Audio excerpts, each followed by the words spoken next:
சீரடி சாய் பாபாவின் வரலாறு. ஸ்ரீ சாய்பாபா. ஸ்ரீ சாய்பாபா இந்தியாவில் இதுவரை கண்டிராத மிக பெரிய துறவிகளில் ஒருவராக மதிக்கப்படுகிறார். முன்னோடியில்லாத சக்திகளைக் கொண்டவர், மேலும் கடவுள் அவதாரமாக வணங்கப்படுகிறார். சாய் என்றால் சாக்ஷாத் ஈஸ்வர், முழுமையான கடவுள். இந்த மர்மமான ஃபக்கீர் முதன்முதலில் ஷீரடியில் ஒரு இளைஞனாக தோன்றினார் மற்றும் அவரது நீண்ட ஆயுள் முழுவதும் அங்கேயே இருந்தார். தம்மை சந்தித்தவர்களின் வாழ்க்கையை அவர் மாற்றியமைத்தார். 1918 இல் சமாதிக்கு பிறகும் அவருடைய அன்பால் இதயத்தை தொட்டவர்களுக்காகவும் வாழ்க்கையில் எந்த அவசரகாலத்திலும் அவருடைய ஆசீர்வாதத்திற்காக ஜெபித்து அவரை அழைப்பவர்களுக்காகவும் தொடர்ந்து செய்து வருகிறார். பாபா அனைவருக்கும் பாகுபாடு இல்லாமல் ஆசீர்வாதம் வழங்குவது என்று கூறினார். மேலும் அவர் நோயுற்றவர்களை குணப்படுத்துதல், உயிர்களைக் காப்பாற்றுதல், பாதிக்கப்படக்கூடியவர்களை காத்தல், விபத்துகளைத் தவிர்ப்பது, சந்ததிகளை வழங்குதல், நிதி ஆதாயம், மக்களை நல்லிணக்கத்திற்கு கொண்டு வருதல் என எண்ணற்ற வழிகளில் நிரூபித்தார். தங்களை மற்றும் ஒருவரையொருவர் மற்றும் எல்லாவற்றிற்கும் மேலாக ஆன்மீக பரிணாமத்தையும் கடைசி முயற்சியாக அவரிடம் வந்தவர்களின் மாற்றத்தையும் ஏற்படுத்துகிறது. பாபா அவரது சமகால பக்தர்களில் ஒருவர் கூறியது போல், சாதகரின் தேடுபவர்களின் பாதையை தனது ஒவ்வொரு வார்த்தையாலும் செயலாலும் ஒளிரச் செய்யும் பரம ஆவியின் உருவகம். அவரது பக்தர்களை பொறுத்தவரை பாபா ஒரு கடவுளுக்கு குறைவானவர் அல்ல. இது அனுபவபூர்வமானது தவிர கற்பனை அல்ல. நான் அனைவரையும் சமமான கண்ணால் பார்க்கிறேன். சாய்பாபாவின் சிறப்பான அம்சம் என்னவென்றால், அவர் மதம், ஜாதி அல்லது மத வேறுபாடுகளுக்கு அப்பாற்பட்டவர். அவர் அனைத்து மதங்களையும் உள்ளடக்கியது மற்றும் அன்பின் உலகளாவிய மதத்தை போதித்தார். அனைத்து மதங்களைச் சேர்ந்த பக்தர்களும் சாயியில் தங்கள் சந்திப்பு புள்ளியை காண்கிறார்கள். மேலும் அனைத்து சமூகங்கள் மற்றும் அனைத்து தரப்பு மக்களும் பாபா அவர்களுக்கு தூண்டும் மிகுந்த அன்பு மற்றும் பயபக்தியால் ஒன்றுபட்டுள்ளனர். பாபா தனது இந்து பக்தர்கள் மற்றும் அவர்களின் குருக்கள் மீது மிகுந்த மரியாதை கொண்டிருந்தார். மேலும் அவர் அவர்களின் தேவைகளுக்கு பதிலளித்தார் மற்றும் இந்து மற்றும் பிற மத சடங்குகளின்படி வழிபாட்டை அனுமதித்தார். அதே நேரத்தில் அவர் வசிக்கும் இடம் ஒரு மஸ்ஜித், மசூதி மற்றும் அல்லாவின் பெயர் அவரது உதடுகளில் எப்போதும் இருந்தது.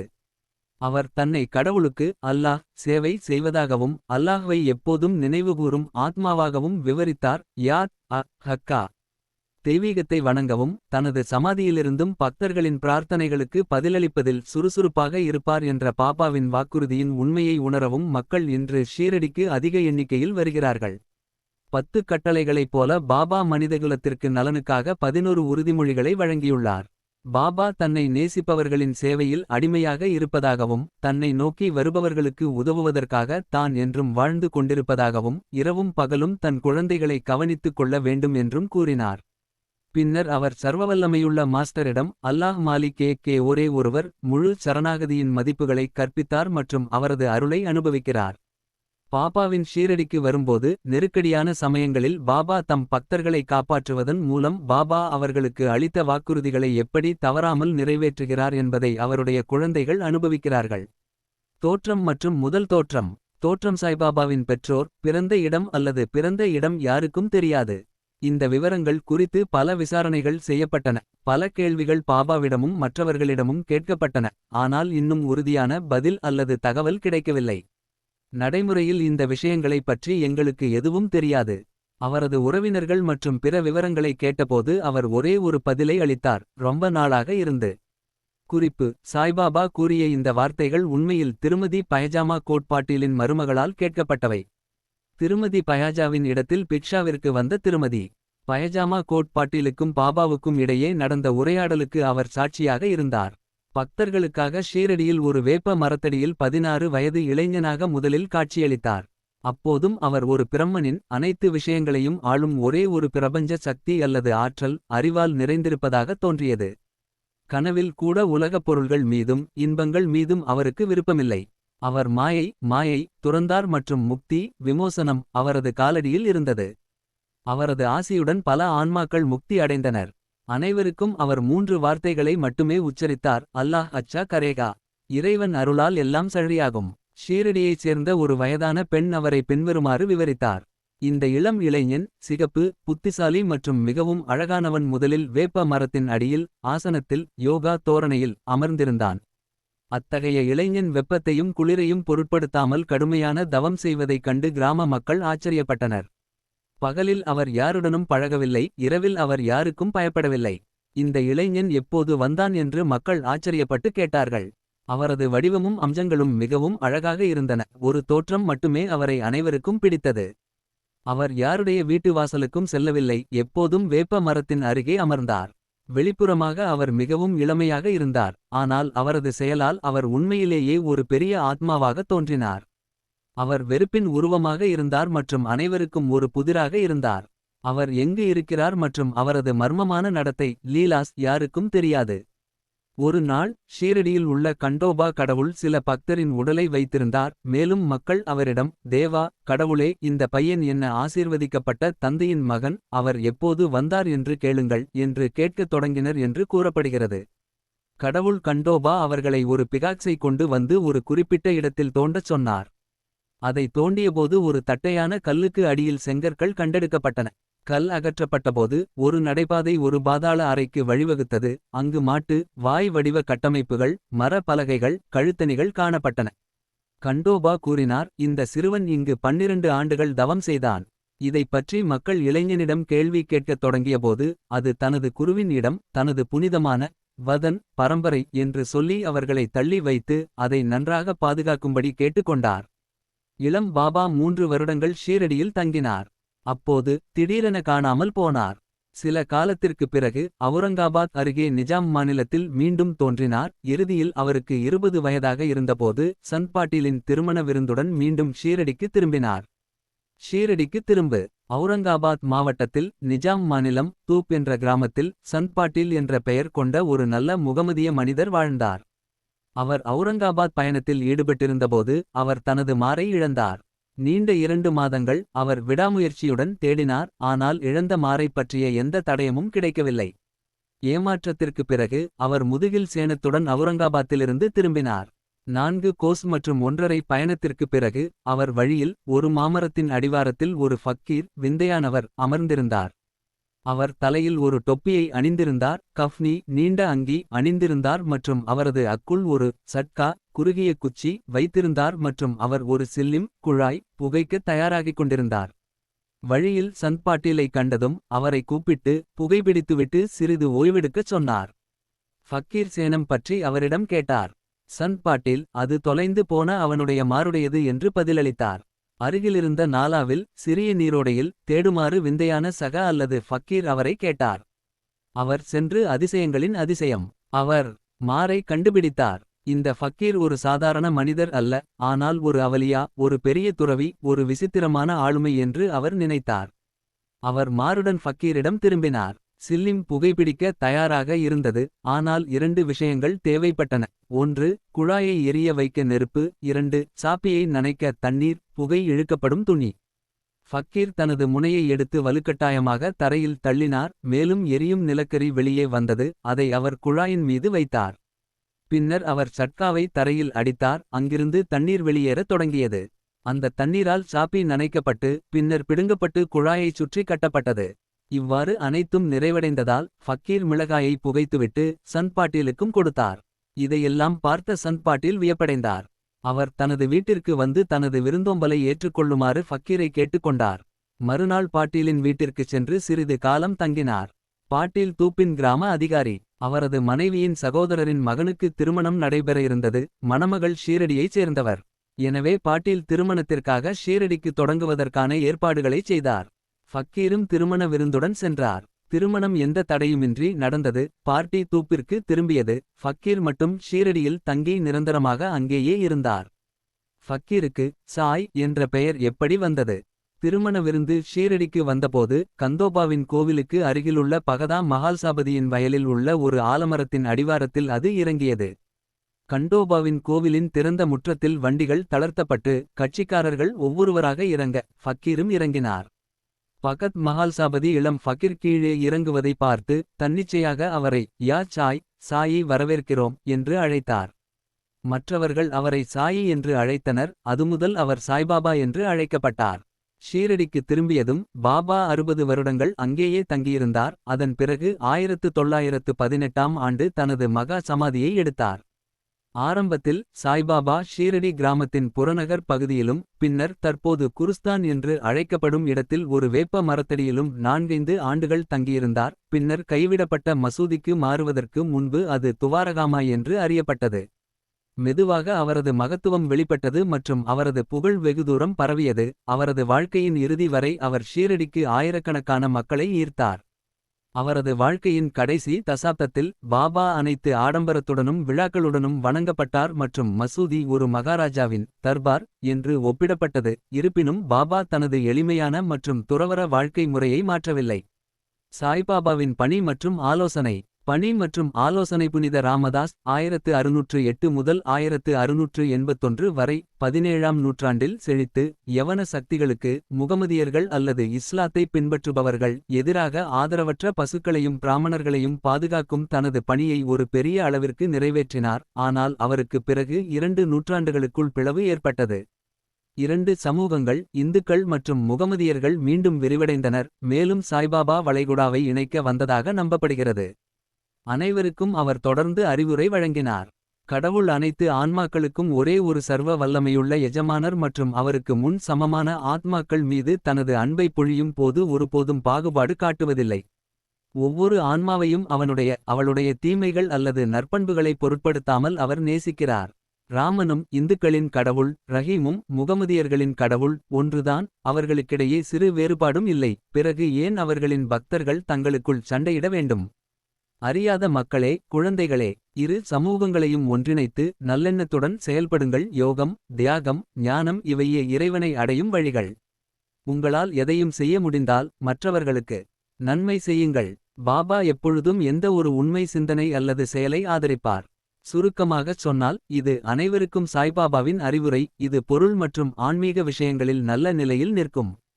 பாபா எந்த பாகுபாடும் இல்லாமல் அனைத்து தேடுபவர்களுக்கும் முமுக்ஷஸ் தனது தெய்வீக மற்றும் குறைவற்ற ஆதரவை பொருள் நலன் மற்றும் ஆன்மீக உயர்வுக்கு உறுதியளித்தார். நெருக்கடியான தருணத்தில் பாபாவின் உடனடி ஆதரவையும் பாதுகாப்பையும் அனுபவிக்காத ஆத்மா உலகில் இல்லை. சத்குருவாக சாய்பாபா கைகளில் சங்கு வீணையுடன் வீடு வீடாகச் சென்று ஆன்மீகத்தை வெளிப்படுத்தும் குருக்கள் எனப்படுபவர்கள் பலர் உள்ளனர். அவர்கள் தங்கள் சீடர்களின் காதுகளில் மந்திரங்களை ஊதி அவர்களிடமிருந்து பணம் எடுக்கிறார்கள். அவர்கள் தங்கள் சீடர்களுக்கு பக்தியையும் மதத்தையும் கற்பிப்பதாக கூறிக்கொள்கிறார்கள். ஆனால் அவர்களே மதவெறி மற்றும் மதச்சார்பற்றவர்கள். சாய்பாபா தனது தகுதியை பக்தியை சிறிதும் காட்ட நினைத்ததில்லை. உடல் உணர்வு அவருக்கு எதுவும் இல்லை. ஆனால் அவர் சீடர்கள் மீது மிகுந்த அன்பு கொண்டிருந்தார். 2 வகையான குருக்கள் உள்ளனர். 1 நியாத் நியமிக்கப்பட்ட அல்லது நிலையான மற்றும் 2 அனியத் நியமிக்கப்படாத அல்லது பொது. பிந்தையவர்கள் அவர்களின் ஆலோசனையால் நம்மில் உள்ள நல்ல குணங்களை வளர்த்து நம் இதயங்களை தூய்மைப்படுத்தி முக்தியின் பாதையில் நம்மை அமைக்கிறார்கள். ஆனால் முன்னவருடனான தொடர்பு நமது இருமையை வேறுபாடு உணர்வு நீக்குகிறது. மேலும் நீயே அது என்று நமக்கு உணர்த்தி நம்மை ஒற்றுமையில் நிலைநிறுத்துகிறார். பல்வேறு குருக்கள் பலவிதமான சொற்பொழிவு அறிவை வழங்குகிறார்கள். ஆனால் நம்மை நம் இயல்பில் சுயமாக நிலைநிறுத்தி வார்த்தைகள் நிறைந்த வாழ்வு என்ற கடலுக்கு அப்பால் நம்மை அழைத்துச் செல்பவர் சத்குரு. அப்படிப்பட்ட ஒரு சத்குருதான் சாய்பாபா. அவர் எப்போதும் சொன்னார், வார்த்தைகள் மாயையை உருவாக்குகின்றன. மாய பிரம்மா. ஆனால் சத்குருவின் நிறுவனம் சத்சங் அறியாமையை நீக்கி அறிவை அளிக்கிறது. அவரது மகத்துவம் விவரிக்க முடியாதது. யாரேனும் அவரை தரிசனம் செய்யச் சென்றால் அவர் கேட்காமலேயே தனது கடந்த கால நிகழ்கால மற்றும் எதிர்கால வாழ்க்கையின் ஒவ்வொரு விவரத்தையும் கூறுவார். எல்லா உயிர்களிலும் தெய்வீகத்தை கண்டார். நண்பர்களும் எதிரிகளும் நல்லொழுக்கமுள்ளவர்களும் தீயவர்களும் அவருக்கு ஒரே மாதிரியாக இருந்தனர். ஆர்வமற்ற மற்றும் சமமான சமநிலை அவர் தீயவர்களையும் கடமையாக்கினார். அவர் செழிப்பிலும் துன்பத்திலும் ஒரே மாதிரியாக இருந்தார். சந்தேகமே இல்லை, அவரை எப்போதாவது தொட்டது. அவர் மனித உடலை பெற்றிருந்தாலும் அவர் தனது உடலிலோ அல்லது வீட்டிலோ சிறிதும் பற்றுக் கொள்ளவில்லை. அவர் உடலமைப்புடன் காணப்பட்டாலும் அவர் உண்மையில் உடலற்றவராக இருந்தார். அதாவது இந்த ஒவ்வொரு வாழ்க்கையிலும் முக்தாத்மா சுதந்திரமாக இருந்தார். அற்புதமான அவதாரம். அற்புதமான அவதாரம் யோகியாக சாய்பாபா சச்சிதானந்த் சத்குரு. சாய்பாபாவுக்கு எல்லா யோக பயிற்சிகளும் தெரியும். அவர் தௌதி கந்தயோகம் மற்றும் சமாதி உள்ளிட்ட 6 செயல்முறைகளில் நன்கு தேர்ச்சி பெற்றிருந்தார். அவர் யோக பயிற்சிகளில் தனது தேர்ச்சியை பலமுறை வெளிப்படுத்தினார். ஆனாலும் அவன் ஒரு இந்து என்று நினைத்தால் அவன் ஒரு யவன் போலத்தான் இருந்தான். நீங்கள் அவரை ஒரு யவன் என்று நினைத்தால் அவர் ஒரு பக்தியுள்ள இந்துவாக தெரிந்தார். அவர் இந்துவா அல்லது முகமதியரா என்பது கண்டிப்பாக யாருக்கும் தெரியாது. அவரது உடை அல்லது உடல் அம்சங்களில் இருந்து அனுமானங்கள் எடுக்கப்படலாம். ஆனால் அத்தகைய மேலோட்டமான அனுமானங்கள் அனைத்தும் அர்த்தமற்றவை. அவர்கள் எந்த நோக்கத்தையும் நிறைவேற்றவில்லை. இந்து பண்டிகையான ராம நவமியை அவர் அனைத்து முறைப்படியும் கொண்டாடினார். அதே நேரத்தில் முகமதியர்களின் செருப்பு ஊர்வலத்தையும் அனுமதித்தார். இந்த விழாவில் மல்யுத்த போட்டிகளை ஊக்குவித்து வெற்றி பெற்றவர்களுக்கு நல்ல பரிசுகளை வழங்கினார். கோகுல அஷ்டமி வந்தபோது அவர் கோபால் கலா விழாவை முறையாக நடத்தினார். மேலும் திருவிழாக்களில் முகமதியர்களின் பிரார்த்தனைகளை நமாஜ் தனது மசூதியில் சொல்ல அனுமதித்தார். ஒருமுறை மொஹரம் பண்டிகையின் போது சில முகமதியர்கள் மசூதியில் தாஜியா அல்லது தபூத் ஒன்றைக் கட்டி சில நாட்கள் அங்கேயே வைத்திருந்து பின்னர் கிராமத்தில் ஊர்வலமாக எடுத்துச் செல்ல முன்வந்தனர். சாயிபாபா 4 நாட்களுக்கு தபுத்தை வைத்திருக்க அனுமதித்தார். 5வது நாளில் அதை மசூதியிலிருந்து சிறிதும் கவலைப்படாமல் அகற்றினார். அனைத்து பக்தர்களும் ஷீரடியில் தங்கள் விருப்பங்கள் மற்றும் அவர்கள் பின்பற்றிய பல்வேறு மதங்களின்படி திருவிழாக்களை கொண்டாட அனுமதித்தார். பாபாவின் மசூதியில் மாலையிடப்பட்ட சுவரை தவிர எந்த தெய்வத்தின் உருவமும் புகைப்படமும் இல்லை. அவர் ஒரு முகமதியர் என்று சொன்னால் அவருடைய காதுகள் துளைக்கப்பட்டன, அதாவது இந்து முறைப்படி ஓட்டைகள் இருந்தன. அவர் ஒரு இந்து என்று நீங்கள் நினைத்தால் அவர் விருத்தசேதனம் செய்யும் நடைமுறையை ஆதரித்தார். அவரை உன்னிப்பாக கவனித்த திரு நானாசாஹேப் சான்றோர்கரின் கூற்றுப்படி அவர் விருத்தசேதனம் செய்யப்படவில்லை. சாய் லீலாவில் வி. தியோவின் பாபா இந்து கி யவன் பற்றிய விரிவான கட்டுரை பக்கம் 562. நீங்கள் அவரை இந்து என்று சொன்னால் அவர் எப்போதும் மசூதியில் வாழ்ந்தார். முகமதியராக இருந்தால் அவர் எப்போதும் அங்குள்ள துணி புனித நெருப்பு மற்றும் முகமதிய மதத்திற்கு முரணான பின்வரும் விஷயங்கள், அதாவது கை ஆலையில் அரைத்தல் சங்கு மற்றும் மணிகளை ஊதுதல் நெருப்பில் பிரசாதம் பஜனை உணவு வழங்குதல் மற்றும் அர்த்தியா தண்ணீர் மூலம் பாபாவின் பாதங்களை வணங்குவதற்கு எப்போதும் அனுமதி இருந்தது. அவர் ஒரு முகமதியர் என்று நீங்கள் நினைத்தால் பிராமணர்கள் மற்றும் அக்னிகோத்ரிகளில் சிறந்தவர். அவர்களின் மரபு வழிகளை விட்டுவிட்டு அவர் காலில் விழுந்தார். அவரது தேசம் குறித்து விசாரிக்கச் சென்றவர்கள் அவரது தரிசனத்தால் வாயடைத்து போனார்கள். பக்தர்களின் விருப்பத்தின்படி அந்தந்த குருக்கள் மற்றும் தெய்வங்களின் தரிசனங்களை அவர் வெளிப்படுத்தினார் அல்லது மறைத்தார். பாபாவிடம் அவருடைய மதத்தை பற்றி கேட்டபோது அவர் ஒரு புனித கபீரின் சமயத்தைச் சேர்ந்தவர். எனவே சாய்பாபா இந்துவா அல்லது முகமதியரா என்பதை யாராலும் உறுதியாக தீர்மானிக்க முடியவில்லை. இது ஒன்றும் ஆச்சரியமில்லை. எவன் தன்னை முழுவதுமாக இறைவனிடம் ஒப்படைத்தானோ அவன் தன் அகங்காரத்தையும் உடலையும் விட்டொழித்து அவனுடன் ஒன்றிவிடுகிறான். ஜாதி அல்லது தேசம் பற்றிய எந்த பிரச்சினையும் இல்லை. சாய்பாபாவை போன்றவர் ஜாதி உயிரினங்கள் மற்றும் உயிரினங்களுக்கு இடையே எந்த வித்தியாசமும் பார்க்கவில்லை. அவர் ஃபக்கீர்களுடன் இறைச்சி மற்றும் மீனை எடுத்துக் கொண்டார். ஆனால் நாய்கள் தங்கள் வாயால் பாத்திரங்களை தொட்டபோது முணுமுணுக்கவில்லை. இவ்வாறு சாயி மகராஜ் அனைத்து தனிப்பட்ட குறிப்புகள் நேரம் மற்றும் விண்வெளி பரிமாணங்களுக்கு அப்பாற்பட்டவர். அத்தகைய தனித்துவமான மற்றும் அற்புதமான கடவுள் அவதாரம் சாய்பாபா. நட்சத்திரக்குறி குறிப்பு 1. பாபாவின் நெருங்கிய ஷீரடி பக்தரான மகால்சாபதி மசூதியிலும் சாவடியிலும் அவருடன் எப்போதும் உறங்கிக் கொண்டிருந்தார். சாய்பாபா தன்னை பதரியின் பிராமணர் என்று கூறியதாகவும் அவர் ஒரு ஃபக்கீரிடம் ஒப்படைக்கப்பட்டதாகவும் கூறினார். குழந்தை பருவம் அவர் இதை சொன்னபோது பதரியிலிருந்து சிலர் வந்திருந்தனர். பாபா அந்த இடத்திலிருந்து சில மனிதர்களைப் பற்றி விசாரித்துக் கொண்டிருந்தார். வீடியோ சாய் லீலா 1924 பக்கம் 179. 2. பூனாவின் புகழ்பெற்ற கற்றறிந்த பெண் திருமதி காஷிபாய் கனிட்கர் பக்கம் 79 சாய் லீலா தொகுதியில் வெளியிடப்பட்ட அனுபவம் எண் .8 பற்றி கூறுகிறார். 11. 1934 பாபாவின் அற்புதங்களைப் பற்றி கேள்விப்பட்டதும் சாய்பாபா கருப்பு அல்லது வெள்ளை விடுதியைச் சேர்ந்தவரா என்று எங்கள் இறையியல் மற்றும் நாகரிகத்தின்படி நாங்கள் விவாதித்தோம். ஒருமுறை நான் ஷீரடிக்குச் சென்றபோது என் மனதில் இதை பற்றி தீவிரமாக யோசித்துக் கொண்டிருந்தேன். நான் மசூதியின் படிகளை நெருங்கியதும் பாபா முன் வந்து தம் மார்பை காட்டி என்னை பார்த்து கடுமையாக பேசினார். இவர் ஒரு பிராமணர், தூய பிராமணர். கருப்பு விஷயங்களுக்கும் அவருக்கும் எந்த சம்பந்தமும் இல்லை. எந்த முசல்மானும் இங்கு நுழைய துணிய முடியாது. அவனுக்கு தைரியம் இல்லை. மீண்டும் தன் மார்பை சுட்டிக்காட்டி இந்த பிராமணனால் ஆட்கள் இல்லாத குறைகளை வெள்ளை பாதையில் கொண்டுவந்து அவர்கள் இலக்குக்கு அழைத்துச் செல்ல முடியும். இது பிராமணர்களின் மசூதியாகும். எந்த ஒரு கருப்பின முகமதியனும் இங்கு அவனது நிழலை போட நான் அனுமதிக்க மாட்டேன். சாய்பாபா கடவுளின் அவதாரம் என்று பரவலாக கருதப்படுகிறார். ஆனால் அவர் எப்போதும் கடவுளுக்கு கீழ்ப்படிந்த ஊழியர் என்று கூறுகிறார். ஒரு அவதாரமாக இருந்தாலும் இந்த வாழ்க்கையில் எவ்வாறு திருப்திகரமாக நடந்துகொள்வது மற்றும் அந்தந்த நிலையங்களின் வர்ணங்கள் கடமைகளை எவ்வாறு நிறைவேற்றுவது என்பதை மக்களுக்கு காட்டினார்.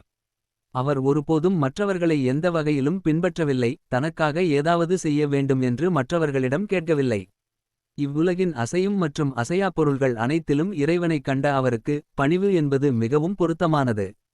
எதையும் அவர் அலட்சியப்படுத்தவில்லை அல்லது மதிக்கவில்லை. ஏனென்றால் அவர் எல்லா உயிர்களிலும் நாராயணனை இறைவனை பார்த்தார். அவர் ஒருபோதும் நான் கடவுள் என்று கூறவில்லை. ஆனால் அவர் ஒரு பணிவான ஊழியர் என்றும் அவர் எப்போதும் அவரை நினைவில் வைத்துக்கொண்டு எப்போதும் உச்சரித்தார். அல்லாஹ் மாலிக் கடவுள் மட்டுமே உரிமையாளர் அல்லது உரிமையாளர். அவரது எண்ணங்கள் மற்றும் உலக நடத்தை மூலம் அவர் நம்பிக்கை பொறுமை மற்றும் மனிதநேயம் ஆகியவற்றின் சிறந்த மதிப்புகள் மற்றும் நற்பண்புகளை நிறுவினார்.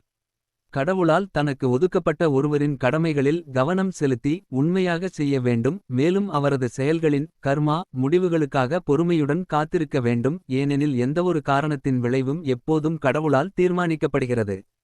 உதியின் மகத்துவம் அதன் அற்புத சக்திகள்.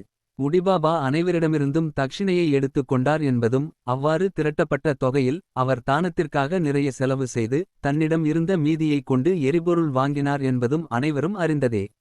இந்த எரிபொருளை அவர் துணியில் எரிந்தார். புனித நெருப்பு அவர் எப்போதும் எரிந்து கொண்டிருந்தார். இந்த நெருப்பில் இருந்து வரும் சாம்பல் உதி என்று அழைக்கப்பட்டது. மேலும் இது ஷீரடியில் இருந்து புறப்படும் போது பக்தர்களுக்கு இலவசமாக விநியோகிக்கப்பட்டது. உதி அல்லது சாம்பல் என்பது பூமியில் உள்ள தூய்மையான பொருளாகும். இது செய்யும் மற்றும் செயல்தவிர்க்கும் அளப்பரிய சக்திகளை கொண்டுள்ளது மற்றும் தீயவைகளை அழிப்பதன் மூலம் அனைத்தையும் தூய்மைப்படுத்தும் நெருப்புக்கு அக்னி செலுத்தப்பட்ட தியாகங்களின் விளைவாகும். யாகம் துணி செய்வது பண்டைய வேத இலக்கியங்களில் பரிந்துரைக்கப்பட்ட மிகவும் புனிதமான சடங்கு. உதி விநியோகிக்கும் பாபாவின் நடைமுறைக்கு பின்னால் ஒரு ஆழமான அடிப்படை முக்கியத்துவம் உள்ளது. பிரபஞ்சத்தில் காணப்படும் அனைத்து நிகழ்வுகளும் சாம்பலைப் போல நிலையற்றவை என்று பாபா தனது உதி மூலம் கற்பித்தார். மரத்தால் ஆன நம் உடல்கள் அல்லது 5 உறுப்புகளின் பொருள் கீழே விழுந்து அவற்றின் அனைத்து இன்பங்களும் முடிந்தபின் உயிரற்றதாகி சாம்பலாகிவிடும். பக்தர்களின் உடல் சாம்பலாகிவிடும் என்பதை நினைவுபடுத்தும் வகையில் பாபா அவர்களுக்கு உதி விநியோகித்தார். பிரம்மம் ஒன்றே நிஜம் என்றும் பிரபஞ்சம் நித்தியமானது என்றும் இவ்வுலகில் மகனாக இருந்தாலும் தந்தையாக இருந்தாலும் மனைவியாக இருந்தாலும் உண்மையில் நம்முடையவர்கள் இல்லை என்பதையும் பாபா உதி மூலம் போதித்தார். நாம் இங்கு இந்த உலகில் தனியாக வருகிறோம், தனியாக வெளியே செல்ல வேண்டும். உதி பல உடல் மற்றும் மனநோய்களை குணப்படுத்தியது என்பது கண்டுபிடிக்கப்பட்டது. இப்போதும் கண்டறியப்பட்டுள்ளது. ஆனால் பாபா தனது உதியால் உண்மையற்ற மற்றும் உண்மையானவற்றுக்கு இடையேயான பாகுபாடு உண்மையற்றவற்றின் மீது பற்றுதல் ஆகியவற்றின் கொள்கைகளை பக்தரின் காதுகளில் ஒலிக்க விரும்பினார். மற்றும் தக்ஷிணா முந்தையது ஊட்டி பாகுபாட்டை கற்பித்தது. பிந்தையது தக்ஷிணா பற்றற்ற தன்மையை கற்றுக் கொடுத்தது. இந்த 2 விஷயங்களும் நம்மிடம் இல்லாதவரை இவ்வுலக இருப்பு என்ற கடலை கடப்பது சாத்தியமில்லை. எனவே பாபா தக்ஷிணையை கேட்டு எடுத்துக்கொண்டார். பக்தர்கள் விடுப்பு எடுக்கும்போது அவர் உதியை பிரசாதமாக அளித்தார். அதில் சிறிது பக்தர்களின் நெற்றியில் பூசி அவர்களின் தலையில் வரம் அளிக்கும் கையை வைத்தார். பாபா மகிழ்ச்சியான மனநிலையில் இருந்தபோது அவர் மகிழ்ச்சியுடன் பாடுவார். அப்படி ஒரு பாடல் உதி பட்டியது.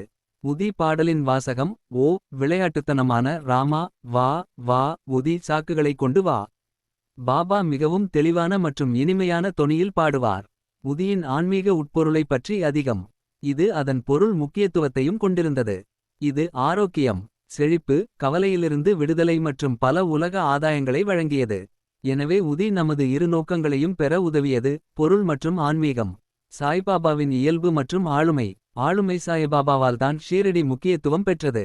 சாய்பாபா எப்படிப்பட்டவர் என்பதை ஆராய்வது சுவாரஸ்யமானது. ஆழ்கடலை போன்ற மிகவும் கடினமான மற்றும் கடக்க கடினமான இந்த சம்சாரத்தை உலக இருப்பை சாய்பாபா வென்றார். அமைதி அல்லது மன அமைதியே அவருக்கு ஆபரணமாகவும் ஞானத்தின் களஞ்சியமாகவும் இருந்தது. அவர் வைஷ்ணவ பக்தர்களின் இல்லமாக இருந்தார். தாராளவாதிகளில் மிகவும் தாராளவாதி. கர்ணனைப் போன்றவர் அனைத்து சாரங்களின் மிகச்சிறந்தவர். அழிந்து போகும் பொருட்களில் அவருக்கு விருப்பமில்லை. எப்போதும் சுய உணர்தலில் மூழ்கியிருந்தார். அதுவே அவரது ஒரே கவலையாக இருந்தது. இந்த உலகத்திலோ அல்லது அதற்கு அப்பாற்பட்ட உலகத்திலோ அவர் எந்த இன்பத்தையும் உணரவில்லை. அவரது அந்தரங்கம் இதயம் கண்ணாடியைப் போல தெளிவாக இருந்தது. அவருடைய பேச்சு எப்போதும் அமிர்தத்தை பொழிந்தது. பணக்காரர்களோ ஏழைகளோ அவருக்கு ஒன்றுதான். அவர் மானம் அல்லது அவமானத்தை அறியவில்லை அல்லது கவலைப்படவில்லை. பின்மேற்கோள்குறி பாபா அனைத்து உயிர்களுக்கும் இறைவன். தாராளமாக பேசி எல்லா மக்களுடனும் கலந்து பேசி நாட்ச் கேர்ள்ஸ் நடிப்பையும் நடனத்தையும் பார்த்து கஜல் பாடல்களை கேட்டான். இன்னும் அவர் சமாதியிலிருந்து மன சமநிலை ஒரு அங்குலம் கூட விலகவில்லை. அல்லாவின் பெயர் அவன் உதடுகளில் எப்போதும் ஒலித்துக் கொண்டிருந்தது. உலகம் விழித்தபோது அவர் தூங்கினார். உலகம் உறங்கும் போது அவர் விழிப்புடன் இருந்தார். அவரது வயிறு உள்ளே ஆழ்கடலைப் போல அமைதியாக இருந்தது. அவரது ஆசிரமத்தை வாழ்க்கை நிலை தீர்மானிக்க முடியவில்லை அல்லது அவரது செயல்களை உறுதியாக தீர்மானிக்க முடியவில்லை. அவர் ஒரே இடத்தில் அமர்ந்திருந்தாலும் அவர் உலகின் அனைத்து பரிவர்த்தனைகளையும் அறிந்திருந்தார்.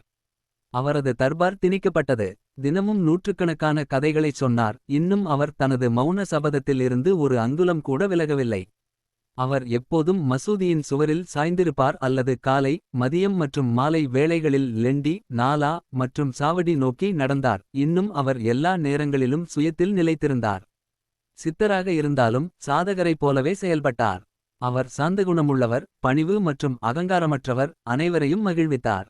அப்படிப்பட்ட சாய்பாபா ஷீரடியின் மண் சாய்பாபாவின் பாதங்களால் மிதித்ததால் அது அசாதாரணமான முக்கியத்துவத்தை பெற்றது. பகலில் அவர் எப்போதும் வேப்ப மரத்தடியிலும் சில சமயங்களில் கிராமத்தின் எல்லையில் உள்ள ஓடைக்கு அருகில் உள்ள பாப்புல் மரத்தின் கிளையின் நிழலின் கீழும் அமர்ந்திருப்பார். பல சந்நியாசிகள் சாதகர்கள் மற்றும் முக்தியை விரும்பும் அனைத்து வகையான மனிதர்களும் சாய்பாபாவிடம் வந்தனர். அவர் எப்பொழுதும் அவர்களுடன் நடந்தார், பேசினார், சிரித்தார் மற்றும் எப்போதும் தனது நாக்கால் அல்லா மாலிக் கடவுள் மட்டுமே உரிமையாளர் என்று உச்சரித்தார். விவாதங்களையோ வாதங்களையோ அவர் விரும்புவதோ ஊக்குவிப்பதோ இல்லை. அவர் எப்போதும் அமைதியாகவும் கட்டுப்பாடாகவும் இருந்தார். சில சமயங்களில் எரிச்சலுடன் இருந்தாலும் எப்போதும் முழு வேதாந்தத்தை போதித்தார். கடைசி வரை உண்மையான பாபாவை யாருக்கும் தெரியாது. ஆடை நடத்தை மற்றும் தினசரி வழக்கம். அவரது நடத்தை அமைதியாகவும் நிதானமாகவும் இருந்தது. இருப்பினும் சில சமயங்களில் அவர் தனது பக்தர்களின் வாழ்க்கையில் பேரழிவு அல்லது தீமை பற்றிய சில பரிந்துரைகளால் கலக்கமடைந்தார். அவர் அடிக்கடி பேசாமல் மயக்க நிலையில் இருந்தார். அவன் கண்கள் வானத்தை ஊடுருவுகின்றன. சிறு வயதிலிருந்தே சாய்பாபா தனது தலையில் முடி வளர்த்தார், தலையை மொட்டையடிக்கவில்லை. அவர் ஒரு வெள்ளை துணியை தலையில் சுற்றி நீண்ட கஃப்னியுடன் அணிந்திருந்தார். தலையில் இருந்த வெள்ளை துண்டானது மெட்டி முடி போல் முறுக்கி முதுகில் இடது காதில் இருந்து கீழே பாய்ந்தது. இதை பல வாரங்களாக கழுவவில்லை. அவர் செருப்பு அணியவில்லை. ஒரு துண்டு சாக்கு துணிதான் பெரும்பாலான நாட்களில் அவரது இருக்கையாக இருந்தது. அவர் ஒரு கூப்பினை இடுப்பு துணி பட்டை அணிந்திருந்தார். மேலும் குளிரை தடுப்பதற்காக அவர் எப்போதும் ஒரு துணி புனித நெருப்பு முன் தெற்கு நோக்கி அமர்ந்து தனது இடது கையை மர தண்டவாளத்தின் மீது ஊன்றினார். சாவடியில் உறங்கும் போது பாபா ஒரு செங்கல்லில் தலையை ஊன்றிக் கொண்டிருந்தார். சாய்பாபா தினமும் குறிப்பிட்ட சில வீடுகளுக்குச் சென்று வீடு வீடாகச் சென்று பிச்சைக்காரனாக நின்று ஐயோ எனக்கு ஒரு ரொட்டித் துண்டை கொடுங்கள் என்று கையை விரித்து அதை பெற்றுக் கொண்டார்.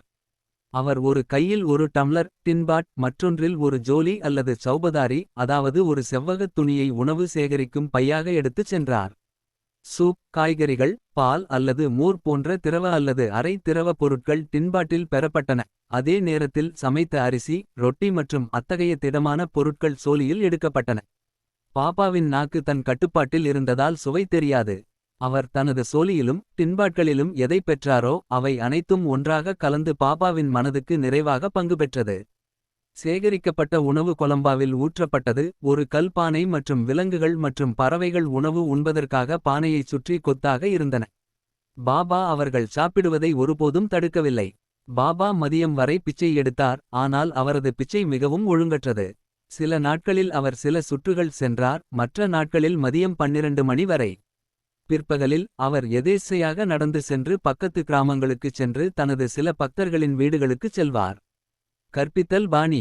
சாய்பாபாவின் கற்பித்தல் பாணியை பொறுத்தவரை அவர் விரிவுரைகளை வழங்கவில்லை மற்றும் முறையான போதனைகளை அரிதாகவே வழங்கினார். அவர் சொல் தத்துவத்தால் எதையும் எழுதியதில்லை. மாறாக அவர் உவமை நேரடி அனுபவம் மற்றும் அவரது சொந்த வாழ்க்கையின் உதாரணம் மூலம் வாய்வழியாக கற்பித்தார். ஒவ்வொருவரும் அனுபவிக்கக்கூடிய அனைத்தையும் அவர் உறுதியளிக்கிறார். அவரது தெய்வீக அன்பும் ஆசீர்வாதங்களும் எந்த இடைத்தரகர் மூலமாகவும் இல்லாமல் நேரடியாக பறந்தன.